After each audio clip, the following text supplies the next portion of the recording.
Desde más o menos los 9 años empecé a ir a Olimpiadas de Matemática, a los concursos de matemática para marcar.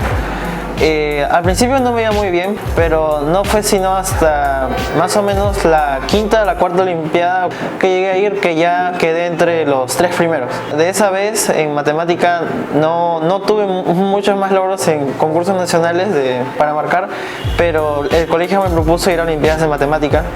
Y en el siguiente año, en el 2013, sí quedé en un buen puesto en la Olimpiada de Mayo, una Olimpiada para jóvenes en el nivel básico, y creo que saqué medalla de bronce. Posteriormente ya dejé las Olimpiadas de Matemática y me metí al grupo especial y decidí ir a la Olimpiada Peruana de Química. Afortunadamente la primera vez que llegué a ir, que fue en tercer año, junto con otro compañero, ambos quedamos primer puesto y yo quedé primero y él quedó segundo. Y a partir de ahí fue donde empezó mi aventura a través de las Olimpiadas de Química.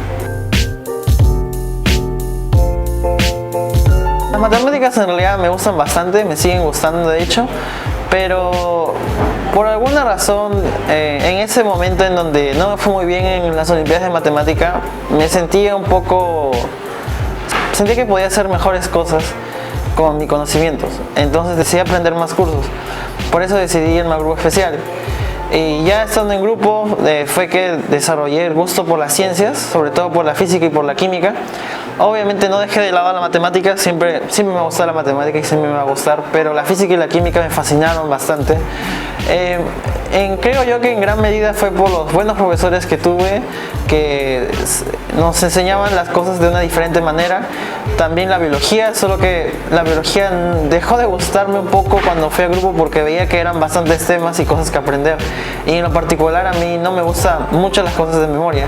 No trato de decir de que la biología sea de memoria, pero al menos yo lo veía de ese punto de vista. Pero en cambio la física y la química tenían el corazón de ambas era la matemática, en donde tenías que pensar y razonar, pero lo veías aplicado a un fenómeno natural. Entonces más o menos me gustaba la química, y bueno, más la química que la física, porque la química trataba de explicar fenómenos naturales primero a escala molecular, y luego ya podías ir a una escala mayor hasta poder aplicarlo a ciencias de la salud, o a construcción, o a electrónica, o a diversas cosas.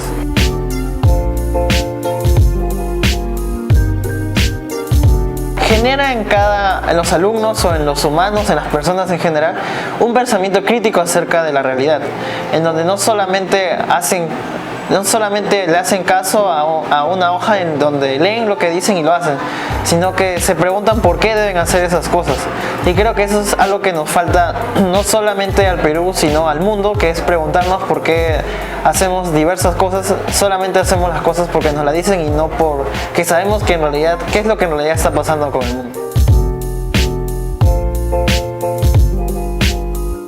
Para decidir estudiar una ciencia, sea matemática, física o química o estadística como hay en la universidad, definitivamente necesitas el apoyo de tus padres. Sin el apoyo de tus padres, la carrera puede que te dejen hacer la carrera, pero va a ser muy accidentada, y hasta tú mismo podrías dejarla por este mismo hecho de no satisfacer los deseos de tus papás.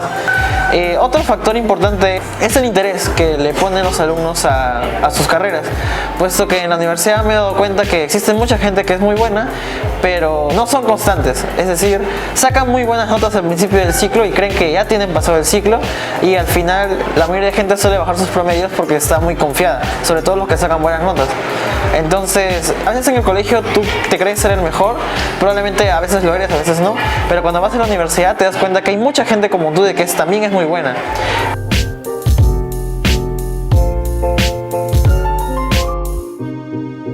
Creo que eso tiene que ver más con la confianza que tenía en mí, puesto que después de lo que no me fue bien en matemática, definitivamente no confiaba mucho en mí y solía desconfiar de mis respuestas y también de mis habilidades. Pero desde que empecé a ir a la Olimpiada, desde que fui a la Olimpiada de Química, recuerdo que decidí otra vez dedicarme a estudiar bastante, puesto que normalmente las personas cuando hacemos algo y no nos sale bien, tenemos un miedo a volver a hacer esas cosas. En mi caso, yo había estudiado mucho para la Olimpiada Nacional de Matemática en el año 2014 y no me fue muy bien. Entonces tenía una especie de... no es como un trauma, pero digámosle coloquialmente trauma. Entonces cuando yo quería ir a la Olimpiada de Química, vi otra vez ese problema entre si estudiar mucho y, o sea, tú te pones a pensar, puedo estudiar mucho, pero y si me va mal de nuevo, me voy a poner mal otra vez. Y también puedes pensar en que si es que estudio mucho, puede ser que me vaya muy bien. Es decir, solamente no me fue bien en matemática. Y que no me vaya bien en matemática no significa que no voy a ser bueno en nada. Entonces, más o menos desde ahí empezó mi pensamiento para empezar a tener éxito. Éxito al menos en el ámbito académico. Porque decidí estudiar, puse las manos al fuego por la Olimpiada. Y cuando recibí las notas de la primera fase, cuando vi primero, créanme que me puse muy pero muy contento, puesto que mi sueño de muy pequeño ha sido quedar primero en una Olimpiada Nacional. Evidentemente al principio vi reflejado eso en la matemática. Al no poder conseguirlo, decidí por química. Y bueno, ver que quedé primero fue el motor y el motivo para seguir adelante en la segunda fase. En la segunda fase, cuando gané básico, también me fue bien, quedé primero. Y eso también fue el motor para ir al intermedio. Y así hasta llegar a las Olimpiadas Internacionales. Luego de varias anécdotas entre los años que ya no estoy en el colegio, me he dado cuenta de que, muy aparte de como usted menciona, los métodos de enseñanza, los profesores son muy buenos. Eso nadie se los puede negar. Los profesores dejan todo de sí en la cancha, por así decirlo, le dan todo a los alumnos, pero después de todo, el alumno es el que define las cosas. Si el alumno no muestra interés en lo que quiere hacer, el profesor nunca va a saber sus dudas ni nada. Entonces, al final, al cabo, el alumno es el que pone... es el que da el retoque final a los éxitos que él consigue. Entonces, creo que en el colegio hay gente muy pero muy hábil, pero más aparte de la gente hábil, hay gente que de verdad sueña con ir a las Olimpiadas, sueña con ser cómputo, sueña con tener una buena carrera profesional. Entonces creo que esas personas que están en el colegio son las que diferencian son los que llegan a tenerlo después de todo, porque hay mucha gente que también quiere hacerlo, pero lamentablemente esa gente a veces no tiene la motivación suficiente, o el estado de ánimo les gana o les juega una mala pasada, sobre todo los nervios, y al final no consiguen un éxito, bueno, no llegan a conseguir sus metas.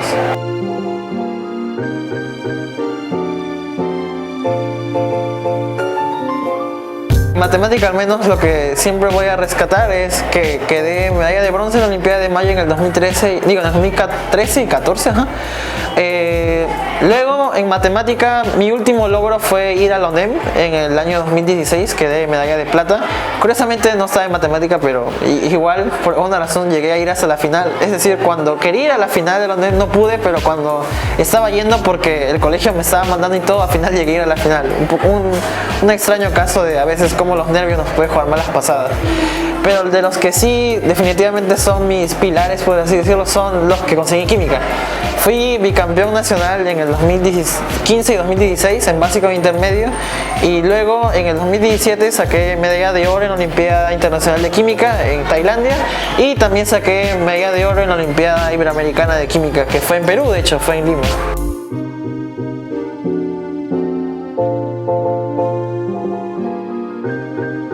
Si bien es cierto, creo que Albert Einstein fue el que dijo esto de que la habilidad de una persona juega mucho en los éxitos que él puede conseguir, al menos en tanto académicos.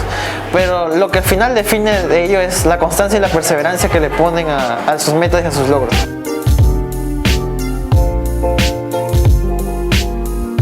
Mi consejo sería que si de verdad les interesa ese pensamiento analítico, ese pensamiento de criticar las cosas, las cosas al menos académicamente, en donde decir, el profesor te dice algo, pero tú quieres saber más, quieres saber a fondo cuál es la razón de ello. Si de verdad quieren saber más sobre eso, creo que deberían ir por las Olimpiadas, porque las Olimpiadas son las que suelen darte las razones más profundas de los teoremas, las leyes que usamos. Que se pongan metas pequeñas para que luego consigan una meta grande, porque a veces uno se pone una meta muy grande pero no sabe cómo llegar a ella. Entonces, más o menos, algunos psicólogos y tutores, profesores siempre me dijeron de que era mejor ponerse metas pequeñas, ir cumpliéndolas poco a poco, y luego te vas a dar cuenta que has cumplido una meta muy grande. Una meta, creo que de todos, es siempre egresar sin jalar ningún curso, pero más que eso me gustaría desarrollar algo que cambie al Perú o al mundo. aún no sé qué es. A veces pienso en qué debería hacer o en qué debería investigar, y supongo que eso más adelante de la carrera, o los profesores de cualquier lugar del colegio o de la universidad me guiarán alrededor de ese camino, y espero que algún día sí pueda desarrollar algo que cambie el mundo.